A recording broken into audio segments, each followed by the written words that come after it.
سورکانچل season 2 Tania Tahir novel کس نمبر 49۔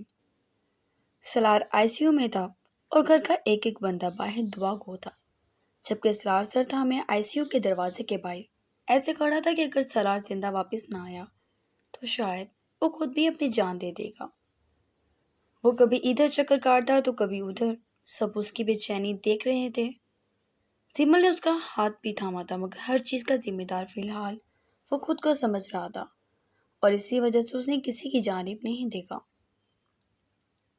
اور وہ دروازہ میں ہی کھڑا رہا کہ کب ڈاکٹر باہر نکلیں گے، مگر انتظار طویل ہوتا جا رہا تھا اور ڈاکٹر کامران صرف انہیں دعاؤں کا کہہ رہے تھے، جبکہ کسی کو فکر ہی نہیں تھی کہ ان کا ایک فیملی ممبر اسی ہاسپٹل میں ہوتا تھا، اور اب سلار کو گولیاں لگنا اور اس کے بعد اس کا یہاں آنا، ایمرجنسی میں ہونا، وہ کہیں نہیں تھی۔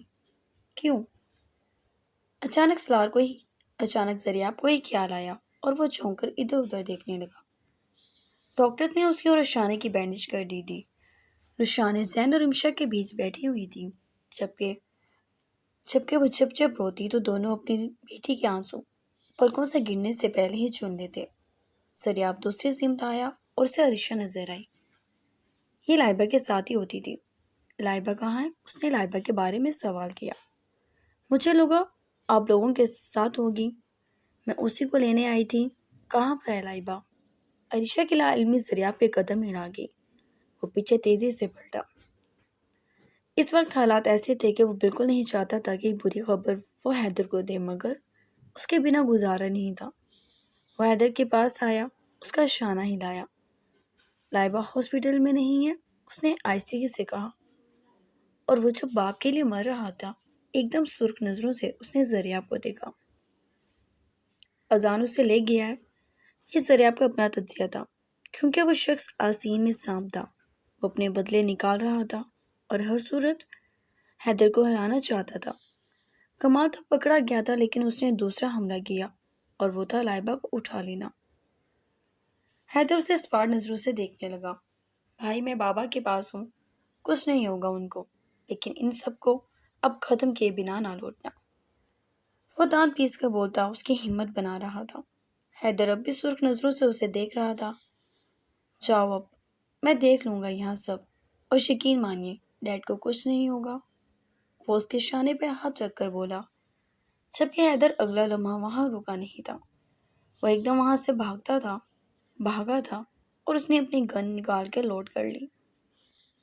حیدر، سیمل پیچھے سے چیخی، کسی طرح وہ بھاگا تھا۔ اس کے سر پہ سوار خون دکھ رہا تھا۔ زریاب نے ان کو پکڑ لیا۔ تم پاگل ہو گئے ہو؟ زین و حارث نے زریاب پر غصہ کیا۔ لائبہ کہاں ہے؟ کہانی کسی کو نہیں پتا، اور شاید دنیا کو اسی پاگل پن کی ضرورت تھی۔ زریاب نفرت سے بولا اور سر جھٹک کر دروازے کی سمت دیکھنے لگا۔ دوسری طرف حیدر گاڑی میں بیٹھا۔ لائبہ ہاسپٹل میں نہیں تھی، اذان لائبہ کو لے گیا تھا۔ زریاب کے الفاظ حیدر کے دل و دماغ کو معاف کر چکے تھے۔ اس کا بس نہیں چل رہا تھا اب جو اس کے سامنے آئے وہ اسے پیٹھ سے چیر دے۔ اس نے سہیب کو کال ملائی، جس نے اطلاع دی کہ کمال اور اس کا بیٹا معیز اور ارم 4 پولیس کسٹڈی میں ہیں، لیکن وہ زیادہ دیر کچھ نہیں کر سکتا، کیونکہ کمال ایک جانی مانی شخصیت ہے، وہ وکیل اپنا کرا چکا ہے۔ حیدر نے موبائل ڈیش بورڈ پر پھینک کر مارا اور گاڑی کو موڑا۔ اس وقت وہ بالکل اکیلا تھا۔ اسے کسی پولیس والے، کسی گارڈ اور کسی شخص کی ضرورت نہیں تھی۔ اس کی بیوی کو، اس سے دور لے کر جانے والے کو وہ قبر میں اتار دے گا۔ وہ جنونی تھا، پاگل تھا، ہاں اس کے لیے وہ ایسا ہی تھا۔ جب بچپن میں الگ ہو گئے تھے، پہلا احساس اس دن ہوا تھا کہ وہ لائبہ سے کتنی محبت کرتا ہے، اور دوسری بار خوف تو محسوس ہوا جب ایک بار پھر اس کو کوئی اس سے دور کرنا چاہ رہا تھا، لیکن آج کوئی خوف نہیں تھا۔ آج اپنے ہاتھوں پہ خون محسوس ہو رہا تھا۔ اس نے ایک جھٹکے سے گاڑی روکی۔ گن تھامے وہ لفٹ میں سوار ہوا۔ یہ جگہ آبادی سے کافی دور تھی اور اذان کا سیکنڈ اپارٹمنٹ تھا۔ جس دن اس نے اپنی بنائی ہوئی فائلز کمال کے گھر میں دیکھی تھی، اسی دن اندازہ ہو گیا تھا کہ اذان اس کے ساتھ گیم کھیل رہا ہے، اور اس کے بعد حیدر نے جس طرح ہر معاملے میں اگنور کرنا شروع کیا، اذان کی حرکات کم دماغی کے باعث سامنے آنے لگی۔ جس دن اس نے اس پر گولیاں چلائی تھیں، اس دن بھی حیدر جانتا تھا کہ یہ اذان ہی ہے اور عائشہ کو ہر چیز مہیا کرنے والا بھی اذان ہی تھا۔ وہ سمجھ گیا تھا، لیکن اذان اپنے پورے دماغ کا استعمال کر رہا تھا، اور وہ تو پہلے ہی بدنام زمانہ تھا، پاگل تھا، اور اس کا پاگل پن آج پورا شہر دیکھنے والا تھا۔ اس نے لکڑی کے دروازے کے دونوں پٹوں کے بیچ میں کھینچ کر لات ماری، اور ایک لات مارنے سے ہی کنڈی ٹوٹی اور دروازہ کچھ ترچھا سا ہو گیا۔ اس نے ہاتھ کے دباؤ سے دروازے کو دھکا دیا اور اندر داخل ہوا تو اذان سے سامنا ہوا۔ وہ سکون سے اپنے گھر میں پھر رہا تھا، لیکن اسے اس فلیٹ میں ارد گرد کوئی دکھائی نہیں دیا۔ یہ کیا حرکت ہے حیدر؟ اذان بھڑک کر بولا۔ او، یہ تمہارا گھر ہے؟ مجھے لگا میرے دشمن کا گھر۔ سوری یار، دروازہ ہی تو تھا۔ وہ شانے اچکاتا صوفے پر پھیل کر بیٹھ گیا۔ یہاں کیوں آئے ہو؟ اذان غصے سے بولا۔ وہ جانتا تھا وہ یہاں آئے گا، تبھی اس نے ایسا کوئی رسپانس نہیں دیا کہ وہ اس پر شک کرے۔ اچھا سوال ہے۔ کیا تم نے نیوز نہیں دیکھی؟ حیدر پوچھنے لگا۔ ہاں دیکھ لی۔ اچھی بات ہے، کمال مل گیا، اور اب تم ٹکا سا اس سے بدلہ لے لو گے، کیونکہ تم تو اپنے دشمن خود بنانے میں ماہر ہو۔ اذان سکون سے مسکرایا۔ ہاں ٹھیک کہہ رہے ہو، مگر یہ بھول گئے ہو مجھ سے ٹکرانے والے ذلیل و خوار ہی ہوتے ہیں۔ تمہیں یاد نہیں تم نے کس طرح تھپڑ کھائے تھے؟ سوری برو، بس یاد دلا رہا ہوں۔ وہ ہنسا اور اذان کے چہرے کے رنگ پھیکے بڑھ گئے۔ مجھے یاد دلانے کی ضرورت نہیں۔ وہ نفرت سے اس کی جانب دیکھنے لگا۔ اچھا تو یہ یاد کر لو کہ میرے مقابل ہر کیس کیسے تم ہار جاتے تھے، اور اس کے بعد بیچارہ چھوٹے بچوں کی طرح روتا تھا۔ حیدر کھل کر ہنسا، اپنی جگہ سے اٹھ کر ادھر ادھر چلنے لگا۔ اذان نے مٹھیاں بھینچ لیں۔ پتہ کیا، تمہیں ایک بات بتاتا ہوں، میرا باپ میری جان ہے، اسے کچھ ہو گیا تو پورے شہر کو جلا کر راکھ کر دوں گا۔ اب تم یہ سوچو، جو شخص اپنے باپ کے لیے یہ سب کر سکتا ہے، وہ اپنی معشوقہ کے لیے کیا کر سکتا ہے؟ اور خاص کر جب وہ لڑکی اس کی بیوی ہو، تو ایسے انسان سے تو صرف خوف کھانا چاہیے۔ لیکن معلوم نہیں یہ بات میری لوگ سمجھتے کیوں نہیں۔ اس نے غصے سے فانوس پر فائرنگ کر دی۔ حیدر، اذان دھاڑا۔ اپس سوری یار، غلطی سے ہو گیا، پیسے لے لینا، اٹس اوکے۔ اس کا شانہ تھپتھپا کر مسکرایا اور پھر سے صوفے پہ بیٹھ گیا۔ کیا ہو گیا؟ کھڑے کیوں ہو؟ بیٹھ جاؤ، سکون سے ہم دونوں باتیں کریں گے، لمبی گپ شپ کریں گے، بڑی فرصت ہے میرے پاس۔ وہ مسکرا دیا اور جیب سے سگریٹ کا ڈبہ نکال کے اس میں سے ایک سگریٹ نکالا اور سگریٹ پھونکنے لگا، جبکہ ڈبہ اذان پہ اچھال دیا۔ تم بھی پیو، وہ کہنے لگا۔ اذان اسموکنگ نہیں کرتا تھا، حیدر جانتا تھا۔ حیدر ہنس دیا۔ وہ مرد ہی نہیں جو دھوئیں میں خود کو جلائے نہ، جو راکھ نہ بنے، اسے مرد نہیں ڈیش کہتے ہیں۔ وہ آنکھ دبا کر بولا، جبکہ اذان غصے سے اس کا گریباں جگڑ گیا۔ کیا بکواس کیے جا رہے ہو؟ تم میرے گھر سے دفع ہو جاؤ، تمہارا اور میرا کوئی تعلق نہیں ہے۔ اذان کی برداشت جواب دے گئی تھی۔ وہ سکون سے اس کے ہاتھ ہٹانے لگا۔ اذان اسے ایسے رویے کی توقع نہیں کر رہا تھا۔ اسے لگ رہا تھا وہ پاگلوں کی طرح لائبہ کو ڈھونڈے گا، مگر لائبہ کو ڈھونڈنے کی بجائے وہ سکون سے ہنس رہا تھا، کہکے لگا رہا تھا، جبکہ اس کا باپ زندگی اور موت کے بیچ لڑ رہا تھا۔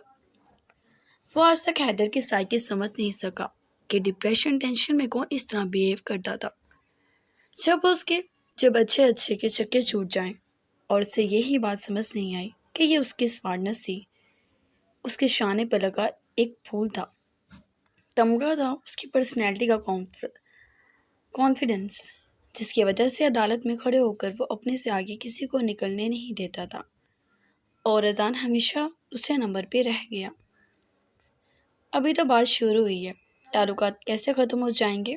دھیرے دھیرے چلو، میں نے کہا نا میرے پاس بہت فرصت ہے۔ وہ مسکرا کر بیٹھ گیا۔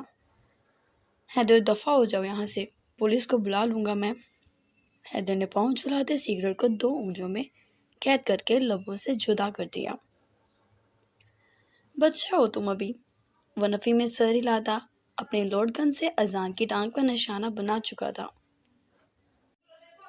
گولی کی آواز اس فلیٹ میں گونجی، لیکن چونکہ یہ فلیٹ آبادی سے دور تھا تب بھی حیدر کو کوئی خاص پرواہ نہیں تھی، اور اگر آبادی میں بھی ہوتا تب بھی وہ پرواہ نہ کرتا۔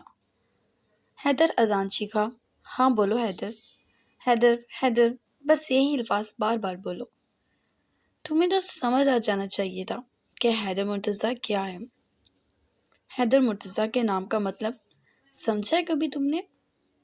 وہ اس کی گردن دبوچ تک کر آیا۔ شیر، خون خوار شیر۔ تمہیں یہ نہیں لگتا کہ میرے باپ نے میرا نام بڑی چن کر رکھا؟ مجھے تو یہ لگتا ہے کہ میرے نام سے ہی لوگوں کو میری شناخت ہو جانی چاہیے، پھر بھی لوگ میرے ساتھ دشمنی لگاتے ہیں۔ وہ افسوس سے سر ہلانے لگا۔ تم کچھ بھی کر لو، میں تمہیں نہیں بتاؤں گا لائبہ کہاں ہے۔ اذان سارا کھیل سمجھتے ہنسنے لگا، جبکہ حیدر بھی ہنس دیا۔ میں نے تو تم سے پوچھا بھی نہیں اپنی بیوی کے بارے میں، وہ سکون سے بندوق اس کی کنپٹی پر رکھتا بولا۔ اذان آنکھیں بڑے حیدر کو دیکھنے لگا۔ وہ ہنس دیا۔ کیا وہ جان نکل گئی؟ اس نے اس کے بال جکڑے اور اسے کھڑا کیا۔ تیری بیوی میرے قبضے میں ہے حیدر، اور وہ مر جائے گی مگر آزاد کبھی نہیں ہوگی۔ اذان ہنسنے لگا تھا۔ حیدر نے اس کے دونوں بازوؤں پر فائرنگ کر دی، جہاں تک کہ اس کے دونوں ہاتھ مفلوج ہو چکے تھے کہ اذان کی چیخیں پورے فلیٹ میں گونجنے لگی تھی۔ حیدر نے اسے سکون سے پیچھے دھکیلا، وہ صوفے پر جا کر گرا اور اس فلیٹ کو ایک نظر دیکھنے لگا۔ اس کا دماغ اسے الرٹ کر رہا تھا کہ لائبہ یہیں کہیں ہے۔ کمال کے سورسز پر اذان اچھل سکتا تھا، مگر اذان کے پاس ان 2 گھروں کے علاوہ ایسی کوئی جگہ نہیں تھی جہاں وہ لائبہ کو لے کر جاتا۔ وہ ہر کمرے کا دروازہ کھولنے لگا اور اس جگہ کے تمام کمروں کے دروازے کھول کر چیک کر لیے، مگر لائبہ کہیں نہیں تھی، جبکہ اذان ہنسنے لگا، جبکہ تکلیف کی شدت سے اس کی آنکھوں سے جلدی آنسو بہنے لگے۔ حیدر نے اسے بالکل اگنور کر دیا، جیسے اس کے علاوہ وہاں کوئی نہ ہو، اور وہ اذان کے بیڈ روم میں آ گیا۔ اس نے ایک ایک دیوار کو چھو کر دیکھا، اور ہر دیوار دیکھنے کے بعد اس کا ہر تجزیہ غلط ثابت ہونے لگا، اور جس طرح وقت گزر رہا تھا اس کا دماغ پھٹنے کو تھا، اور بس یہ کسر رہ گئی تھی وہ اذان کے سینے میں گولیاں آر پار کر دے۔ اور اچانک وہ یہ کر گزرنے کو باہر نکلتا کہ رک گیا، ایک دم نیچے بیٹھا، رگ کھینچا اور اس فرش کو چیک کرنے لگا۔ وہ جگہ بچ رہی تھی، یعنی اس کے گھر میں کوئی بیسمنٹ ٹائپ روم بھی تھا۔ حیدر نے اس فرش پر مکے مارے تو وہ دروازہ نما چیز ایک جگہ سے اوپر کو اٹھ گئی، اور حیدر نے وہ دروازہ کھول دیا۔ وہاں سیڑھیاں تھیں جو نیچے جا رہی تھیں۔ وہ ان سیڑھیوں پر سے جلدی سے اترا تو سامنے ایک کرسی پر ہاتھ بندھے منہ بندھے وہ بیٹھی رو رو کے اپنی آنکھیں سوجا چکی تھی۔ یہ کوئی جگہ ہے چھپنے کی؟ میں نے تمہارے ساتھ کبھی ہائیڈ اینڈ سیک نہیں کھیلا، پھر تمہیں یہ بیکار شوق کیوں چڑھا؟ ماتھے پہ بل ڈالے وہ اس کے سامنے ہاتھ سینے پہ باندھ کر کھڑا ہو گیا، جبکہ حیدر تیکھے شتون سے اسے دیکھنے لگا، جو حیدر کے سامنے دیکھ کر خدا کا جتنا شکر ادا کرتی کم تھا۔ تم نے مجھے بے حد تھکا دیا ہے، وہ غصہ کرنے لگا، جبکہ لائبہ سر چھٹکنے لگی کہ اس کا منہ تو وہ کھولے۔ ویسے ایسے زیادہ اچھی لگ رہی ہو، تمہاری زبان ویسے بھی کینچی کی طرح چلتی ہے، میرے آگے چھپ ہی رہو تم۔ وہ اس کے ہاتھ کھولنے لگا، جبکہ لائبہ نے خود ہی ہاتھ کھول کر اپنے لبوں سے ٹیپ اتاری اور جلدی سے اس کے سینے سے جا لگی۔ ہم ڈر گئے تھے حیدر، ہمیں لگا اب ہم مر جائیں گے، آپ سے کبھی مل نہیں پائیں گے، ہم آپ سے نہیں چھپ سکتے، کبھی نہیں چھپ سکتے۔ وہ پوری طرح روتی اس کے سینے سے لگی بول رہی تھی۔ ہمیں تھپڑ مارے ہیں اس آدمی نے، وہ اپنا گال دکھاتی اس کو شکایت لگانے لگی، جبکہ حیدر نے اس کے گال کو اپنے بھاری ہاتھ سے ہلایا۔ ڈیڈ کو گولیاں لگی ہیں۔ حیدر کی فکر ختم کہاں ہوئی تھی؟ لائبہ کی آنکھیں پھیل گئی۔ کب؟ وہ حیرانگی سے بولی۔ لمبی کہانی ہے، جب اپنے بچوں کو سناؤں گا تم بھی سن لینا۔ چلو اب، وہ کہہ کر اسے لیے اوپر آ گیا۔ جبکہ جیسے ہی لاؤنج میں آیا، وہاں کے حالات دیکھ کے لائبہ کی چیخیں نکل گئی، جبکہ حیدر کو اس کی چیخوں کی پرواہ نہیں تھی۔ اذان بے دم ہو چکا تھا، اس کے خون سے اس کے صوفے رنگے جا چکے تھے۔ حیدر وہ مر جائیں گے، لائبہ ہمدردی کا دوسرا نام اس کی طرف بڑھتی کہ حیدر کی گھوڑی نے اسے کپ کپا دیا۔ وہ چاہ کر بھی اذان کو ریسکیو نہ کر سکی۔ جس کو ٹریٹمنٹ نہ ملتی تو وہ یقیناً تڑپ تڑپ کر مر جاتا۔ حیدر پلیز ہیلپ کرنے دیں، وہ مر جائیں گے۔ لائبہ کو رونا آنے لگا۔ یہ کہانی تاریخ میں سنہری لفظوں سے لکھی جائے گی۔ شوہر مار دھاڑ کرتا ہے اور بیوی مسیحائی کرتی ہے۔ ڈاکٹر اپنا منہ بند کرو اور اپنے سکلز میرے باپ کے لیے اٹھا کر رکھو۔ ابھی تمہارے منہ سے کوئی لفظ نکلا تو یہیں پھینک کر چلا جاؤں گا، ویسے بھی میرا دماغ ٹھیک نہیں ہے۔ وہ بھڑکا۔ لائبہ لب دبا گئی مگر وہ شٹ اپ، وہ دھاڑا اور وہ پھر کچھ نہ کہہ سکی، مگر اذان کو لے کے اس کے دل و دماغ میں جو ہمدردی تھی اس کا کوئی ثانی نہیں تھا۔ وہ اسی لیے ہاسپٹل میں داخل ہوا تو وہاں ملنے والی خوشی اس کے لیے اصل خوشی تھی۔ ذریعہ اس کے گلے لگ گیا تھا۔ ڈاکٹر کا آپریٹ ہو گیا، ڈیڈ کا آپریٹ ہو گیا ہے بھائی، وہ اب خطرے سے باہر ہے، وہ جوش سے بولا، اور حیدر کو لگا زندگی پہ پڑنے والا سارا بوجھ اتر گیا ہو۔ لائبہ سمیت وہاں موجود ایک ایک شخص مسکرا رہا تھا، جبکہ حیدر اچانک ہی چیئر پر ڈھہ گیا۔ گہرے سانس بھرنے، سالار کو کچھ ہو جاتا وہ کیسے زندگی گزارتا؟ سیمل نے اس کی پیشانی چوم لی۔ یو آر دا بیسٹ سن، وہ بھیگے لہجے میں بولی۔ میرا بیٹا بیسٹ ہے۔ وہ اس کی پیشانی سے پسینے کو اپنے دوپٹے سے صاف کرنے لگی۔ شاید شوہر کے بعد عورت کی پہلی محبت بڑا بیٹا ہوتا ہے، اور یہاں بھی کچھ ایسا ہی تھا کہ سالار کے خطرے سے باہر آنے کی خبر سے تسلی میں آتے ہی سیمل کو اپنے بیٹے کی خبر کی فکر ہو چکی تھی۔ حیدر سیمل کو دیکھنے لگا۔ یہ آپ کو لگتا ہے اور کسی کو نہیں؟ وہ آہستگی سے بولا۔ نہیں حیدر، یہ پوری دنیا جانتی ہے۔ اس کی پیشانی چوم کر ہلکا سا مسکرا دی، اور حیدر پہلی بار ان کی آغوش میں چھپ گیا۔ یہ دوسری بار تھا جب وہ خوف سے کانپ اٹھا تھا کہ سالار کو کچھ ہو جاتا تو۔ وہاں سے کوئی گھر نہیں گیا تھا، اور حیدر صاحب پر ڈاکٹر کامران کا زلزلہ اترنے کو بےتاب تھا، اور وہ لائبہ کو ہر گزرتے گھنٹے کے ساتھ جھاڑ رہے تھے، جبکہ وہ شرمندہ سی تھی۔ وہ پیشنٹ کے روم میں گھس گیا تھا اور اس کے بیڈ پہ سو چکا تھا اور روم لاک کر دیا تھا۔ پیشنٹ کے لیے فوراً دوسرا روم ارینج کر کے اسے وہاں شفٹ تو کر دیا تھا، مگر حیدر کی اس حرکت نے ڈاکٹر کامران کو تپا دیا تھا، جبکہ باقی سب بھی شرمندہ ہی تھے۔ سالار پورے 8 گھنٹے بعد ہوش میں آیا تھا۔ سب اسے ملے تھے، جبکہ زیمل بے حد روئی تھی۔ وہ نکاہٹ کے باعث فی الحال کچھ نہیں بول پا رہا تھا، اور کچھ دیر بعد وہ بولا بھی تو پہلا سوال حیدر کے متعلق تھا۔ زریاب نے جھک کر باپ کو ساری شکایت لگا دی تھی۔ سالار نے زریاب کی جانب دیکھا، جبکہ وہ شانے اچکا گیا۔ اب ہم کچھ نہیں کر سکتے، یہ بھائی کو تھپڑ وغیرہ لگانے والا کام آپ کا ہے، تو جلدی سے بیڈ چھوڑیں اور ریڈی ہو جائیں پھر سے، کیونکہ بھائی آپ کا خون پینا نہیں چھوڑ سکتا۔ وہ سکون سے بول رہا تھا۔ سالار اس کی اس حرکت پر نہ چاہتے ہوئے بھی مسکرا دیا تھا، جبکہ زیمل کو پہلی بار غصہ آیا تھا۔ وہ بچی کب سے شرمندہ شرمندہ پھر رہی ہے، اور سالار آپ اس کی حرکت پر مسکرا رہے ہیں۔ کتنی ڈانٹ پڑی ہے لائبہ کو ڈاکٹر کامران سے، زیمل بولی اور اسے گھورنے لگی جبکہ سلار نے آنکھیں بند کر لیں۔ میں جب شکایت کرتی ہوں یہی رسپانس ہوتا ہے، زیمل غصے سے کہہ کر اٹھ گئی۔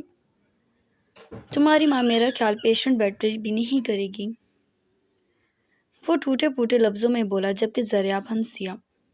آری، زین، رمشا اور کبیر، آیت، نینا، وہ سب بھی باہر تھے جبکہ زریاب بھی اسے دوبارہ آنکھیں بند کرتے دیکھ باہر نکل آیا تھا اور باہر حیدر کے اٹھنے کا ویٹ ہو رہا تھا۔ تقریباً رات کے 10 بج رہے تھے۔ ان سب کو ڈاکٹر کامران نے جانے کا کہہ دیا تھا۔ کیا آئی سی یو کے باہر اتنا رش نہیں برداشت ہو سکتا تھا؟ تبھی وہ سب تو چلے گئے۔ پیچھے زریاب، زیمل اور حیدر اور لائبہ تھے۔ روشانہ نے بھی رکنا چاہا تھا مگر اسے شدید بخار چڑھ چکا تھا اور زریاب نے ہی اسے وہاں سے گھر جانے کے لیے کہہ دیا تھا۔ وہ 10 بجے اٹھا تو ایسا لگا پورے دن کی تھکان اتر گئی ہو، لیکن نیند تو اب بھی آ رہی تھی۔ وہ اٹھ کر دروازہ کھول کے باہر نکلا اور ایسے انگڑائی لی جیسے برسوں کا تھکا ہارا تھا، اور سامنے ہی ڈاکٹر کامران کو دیکھ کر اس نے اپنے بازو انسانوں کی طرح نیچے کیے اور منہ بھی بند کیا جبکہ وہ اسے خونخوار نظروں سے دیکھ رہے تھے۔ پیچھے پریشان سی کھڑی لائبہ بھی اسے ہی دیکھ رہی تھی۔ ہو کہ داماد صاحب نیند پوری؟ یہ ہاسپٹل تو نہیں، آپ کا سسرال ہے۔ آپ جب چاہیں یہاں آئیں، آپ جب چاہیں یہاں جو مرضی کریں۔ یہ سارے کمرے آپ کے ہیں، یہ پیشنٹس کے لیے بیڈ نہیں ہے، آپ کے لیے اسپیشل بیڈ لگوائیں گے۔ چائے پانی چاہیے تو میں خود سرو کرتا ہوں۔ ڈاکٹر کامران دانت پیس پیس کر ایک ایک لفظ بول رہے تھے جبکہ وہ ترچھی نظروں سے لائبہ کو اور اپنا کہکا رو کے کھڑے زریاب کو دیکھنے لگا۔ نہیں، بس اتنی خاطر مدارت کافی ہے سسر جی، باقی سب میں اپنی بیوی سے کرا لوں گا۔ شٹ اپ، ڈاکٹر کامران دھاڑے جبکہ وہ زبان دبا گیا۔ یہ ہاسپٹل ہے اور اسے ہاسپٹل ہی سمجھا کرو۔ وہ انگلی اٹھا کر اسے ٹوکتے ہوئے بولے جبکہ وہ ادھر ادھر دیکھنے لگا۔ حیدر، لائبہ نے ٹوکا کہ ڈاکٹر کامران بات کر رہے تھے اور وہ کبھی حواسی لیتا تو کبھی ادھر ادھر دیکھتا تو کبھی ڈاکٹر کامران نے مٹھیاں بھینچ لیں۔ اسے اس ہاسپٹل سے 9 تو 11 کرو ورنہ تمہیں نکال دوں گا میں، وہ لائبہ کو گھور کر بولے تھے جبکہ لائبہ سوری سر کہہ کے سر جھکا گئی اور ڈاکٹر کامران اس کو غصے سے دیکھ کر چلے گئے جبکہ حیدر نے سر جھٹک کر اس کی پوچھ دیکھی۔ یہ بڈھا شو کیا مار رہا ہے؟ تم گھبراؤ نہیں، جب تک میں زندہ ہوں اب تمہیں اس ہاسپٹل سے کوئی نہیں نکال سکتا۔ ویسے ہنی، سوسر کے ہاتھ کی چائے پینے میں کوئی مذائقہ نہیں، مزہ آئے گا البتہ۔ وہ آنکھ دبا کے آنکھوں میں اگلا ٹارگٹ ڈاکٹر کامران کو قید کیے مزے سے بولا جبکہ زریاب و لائبہ ایک ساتھ چیخے، بس کرو حیدر، اور وہ لاپرواہی سے شانے چکا گیا جیسے جو وہ چاہتا ہو وہ تو کر کے رہے گا۔